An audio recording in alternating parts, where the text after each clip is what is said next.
For the last 7 years, I've been a heavy investor in real estate. From rental properties to renovation projects, I've done it all. To a point where I went full into real estate, helping friends and family build their real estate portfolios. Throughout time, I've gathered up so much insider information from my own clients, experiences of realtors who have been in the industry for over 40 years.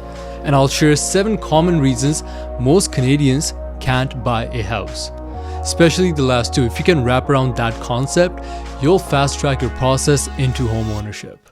Reason number 1, transportation. I was reading an article done by Stats Canada which talked about how much we actually spend on our cars. It's the second biggest expense for Canadians right after shelter. So it's no surprise, cars take a huge chunk of our income, impacting our buying power a lot more than we actually think. Buying a car or getting a car loan is probably the worst financial decision you can make when looking to buy a home. An average car in Canada in 2023 was over $66,000. That's completely ridiculous. To keep our transportation under budget, I would go by the 30% rule, which means buy a car that fits within 30% of your annual income and pay cash upfront, period. Reason number 2, limited credit history. I was watching some interviews by underwriters that have been in the business for years and years. You see, from a bank's perspective, they don't know how well you handle debt, your financial goals, or your financial values. The only way banks can predict is what's written on the paper when they pull your credit report. And you might be surprised that only about 17% of Canadians have a credit score which is considered excellent. Working on your credit score can be something that takes time and discipline. It means maintaining your debt to income ratio, which usually is a utilization rate of under 35%. So, for example, if you have a credit limit of $10,000 per month, try only spending $3,500 or less. Or if you have a credit limit of, let's say, $5,000, try spending $1,750 per month or less. And of course, pay your bills on time. Credit is one of those things that can be reported by almost everyone you're exchanging money with, like your landlord, your utility bills, your phone company, insurance, car loans, and all those stuff. So being financially stable from the start can go a long way. Reason number 3, down payment. Now let's talk savings or lack of savings. You don't need a mountain of cash to buy your first home, especially in Canada. Just 5% down will do the trick. So let's say you're buying a property costing $250,000. You only need about $12,500 down payment. But let's be honest, not all of us have 5% just sitting in our bank accounts. This is where the 50-30-20 rule comes into play. Honestly, I don't want to bombard you with rules to live by, but I'll break down the 50-30-20 rule in the next section. But pretty much the goal here is to have a game plan already in place to help you buy your first property or your investment property, because a plan that's never laid out can never be executed. Reason number 4, high cost of living. High cost of living is something I'm seeing more and more in younger buyers like you and I. It's important to live a decent life but still manage expenses.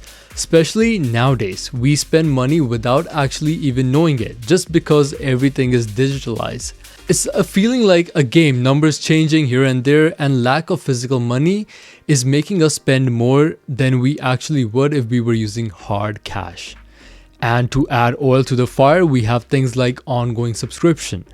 So I got into a habit of always checking my monthly credit card bills to make sure I cancel any subscriptions that I'm no longer using. And an even better trick that I recently started using was changing my primary credit card every 6 months.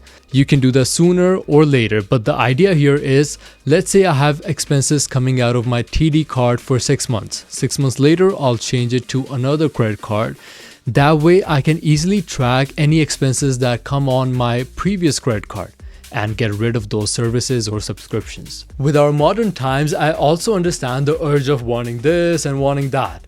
But I personally set up guidelines for myself to follow, like the 50-30-20 rule, which means everything I make on a monthly basis after taxes, 50% goes into my needs like groceries, housing, transportation. 30% is what I call the throwaway money. This is the money I can spend without any regrets on things I actually want, like shopping, dining out, or other activities. And the remainder 20% goes strictly into saving account, accumulating interest every single month. It's rules and guidelines like these that pressure us into living under our means and not wasting money on things that we actually don't want to impress people that we actually don't care about. Reason number 5, underemployment. Now, unemployment and underemployment are a tricky one. I'm not saying about not having a job at all. That is something you should probably already be working on if you don't have a job.